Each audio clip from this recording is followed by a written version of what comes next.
you can help me with the enlightenment, or with an enlightenment, when exactly you start this work, and then since you started this work, what are some of the efficiency improvements that you have noticed, and then also what exactly do you expect to gain from this particular project, that is the expansion of that part of the port. Thank you. It was 2023 when we started first to work on the bid, and thanks God, thanks to Allah, we won the bid. We are here with all my colleagues almost for 8 months in the country, and from the first day we started to some improvements in the port. First, we demolished that die-hard area, half-die area, which is 15,000 square meters. We also demolished old museum school, high school, and we did 15,000 square meters in almost 10 days. Museum high school almost less than 1 week. And we are creating new spaces because, as you told, there is a real congestion inside the port. We already started our investments. Probably 6 months later, we will also bring our IT infrastructure, which we call GALZAI, the terminal operating system. Then everything will start to change in 6 months. And also, we already, as I mentioned before, we already ordered several different machinery, reach stackers, spreaders, trailers, tractors, the dozers, trucks, and we are expecting them almost in 2 months. Yeah, several different handling equipments for bulk cargo and for container cargo, for loading, for unloading. We already started the discussion with several different state institutes, such as GRA, GMA. We already started to work with those institutions, state institutions, public institutions. We are working together. How many countries in Africa are you currently working with? Our first port in the continent was Mogadishu port in Somalia. Then 2018 we started in Conakry, and Mr. Engin is one of the creators of that success story in Conakry. Now thanks God, he's working with us. Then we started to work with Point Noir port in Congo, then Equatorial Guinea, then Banjul port, thanks God. Probably in 2 months' time, you will hear 1 or 2 more new ports will join to the family in the continent. So for now, I think my question, maybe it's not fully answered in the way. That is, what exactly do you want to achieve from this particular intervention, this project? Is it that you want to improve the competitiveness of the ports? Do you think that this particular project can improve the competitiveness of the Gambia ports or the Banjul ports as compared to the neighboring ports? Do you think it may reduce the congestion? Do you think it may reduce the cargo diversion? Without going to this port of the side. All right.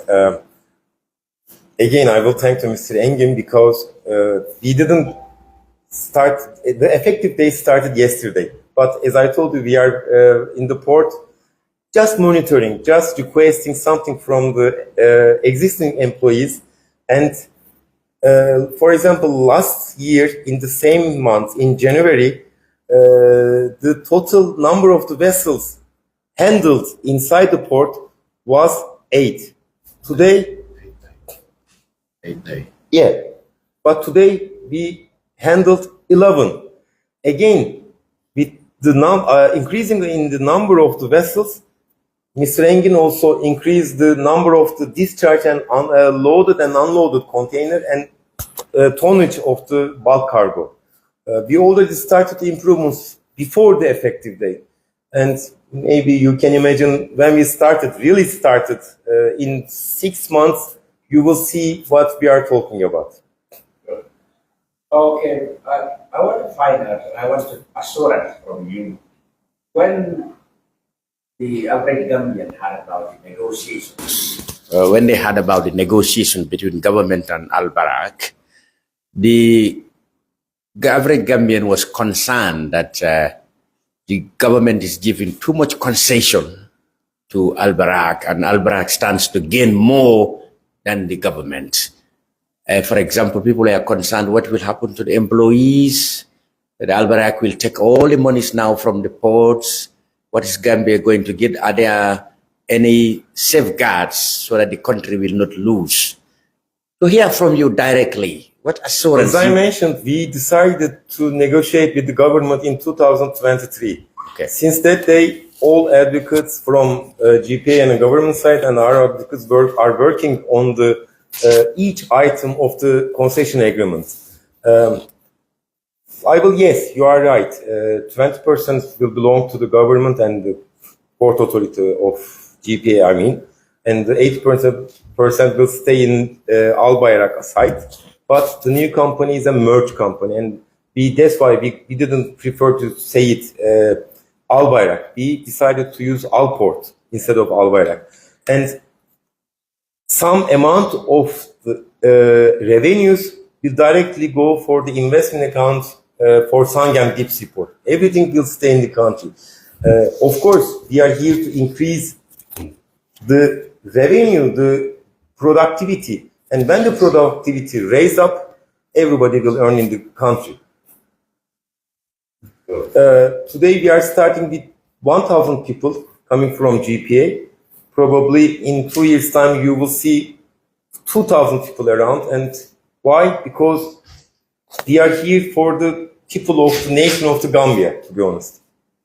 Your negotiations also result in any job loss?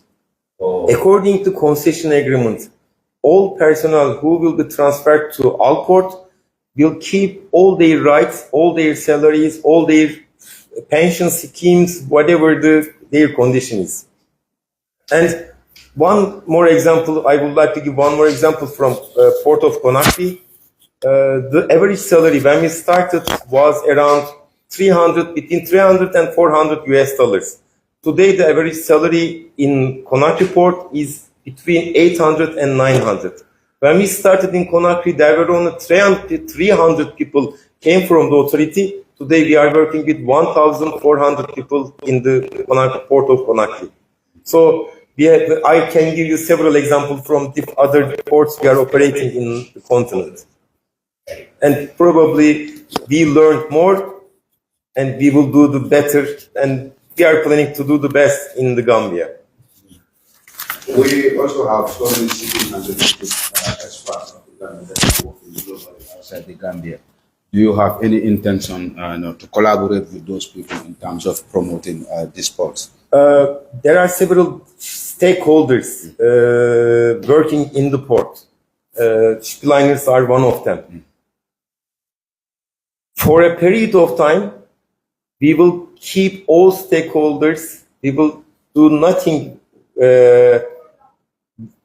against them, to be honest. But yes, we already started to negotiations with other shipliners or maybe some Ro-Ro liners. That's great. But this also made to understand in the good port. Their constraint is not only about this physical space issue, but they also have, human capacity, constraints. And then, you have actually, shown, the commitment, to actually, absorb, almost, 1,000, staff members of the Gambia ports. So, but, how about, capacity? Do you think, when their capacity or, when their competencies, do not actually, reach, your threshold, that is, when they do not fulfill, your requirements, to fill some of these positions, how do you intend, to go with them? Do you have any plan for maybe capacity to building? Be honest, or? just one word, there is no limit. There will be no limit. We will start with 1,000. We will see how the things going on. When everything's improved, we will. If they didn't have the competent capacity, the requisite, competency, how do you intend, to go about this? As I told you before, inside the port, This is a 30 years agreement. And I will tell you one more story. When we started our construction works in port of Sanyang, we will gradually move all the works starting from container business, then bulk cargo business to the Sanyang. Then we will demolish what we have invested inside the port of perimeters. Then we will start a real estate project. So please, can you imagine how many thousands of people will work for the construction, for the new port, for the real estate project, and the other businesses we are going to bring to the country. Again, as I mentioned, there are my colleagues from tractor business, my colleagues from agriculture business are already here, and they already started negotiating with the chief of staff and the military, and we will start to rise, growing rice in the country. And that's why I cannot give you the exact number, how far we will go. The total investment will be more than $1 billion US. It is clear, but I cannot tell you how many people, how many thousands of people will work with us. We will sit together, inshallah, with you. The name of the Banjul port has been a subject to international communities in terms of legal activities that do happen. How do we intend to tackle this, taking over the ports in terms of legal activities that are taking over the ports? The only thing we are aware is we are in the blacklist for ISPS issues. Yes, ISP, so we are already brought our director of security for 3 other ports they are already working in. So they've already started for the investment for ISPS. We are quickly recover that issue, and we will again be in the white list of ISPS. Do you guys think that within the 30 years, can you recover your investment compared to Gambian port has been competing with other ports like Senegal, Nigeria, and other people? Do you think that you can actually recover your investment? That's why we are here. That's why. Of course, I would like to, I don't want to give any fear to our competitors, but that's why we are here. We are here to work with Mali. We are here to work with Mauritania. We are here to do a better job than Senegal. Can you convince the Gambians that this is the best partnership that they will ever have any PPP agreements after the end of your 30 years? They will say, yes, we wish we could. As I told you, 30 years later, when we left the country, behind there will be thousands of skillful and educated people. There will be one little Dubai inside the perimeters of Banjul port. There will be a deep sea port, and you will see that it's going to be a shining star in the West Africa coast. Thank you. Yeah, it's my clear promise. Please remind me 4 or 5 years later. Yeah, sure. Thank you. Actually, that's the today we are here at the Banjul ports where we actually find the officially taking over our ports by Al Ports company. Is a Turkey company that is taking over actually this activity. So we just have some question and answers with them after taking a tour of the ports that they are officially taking over.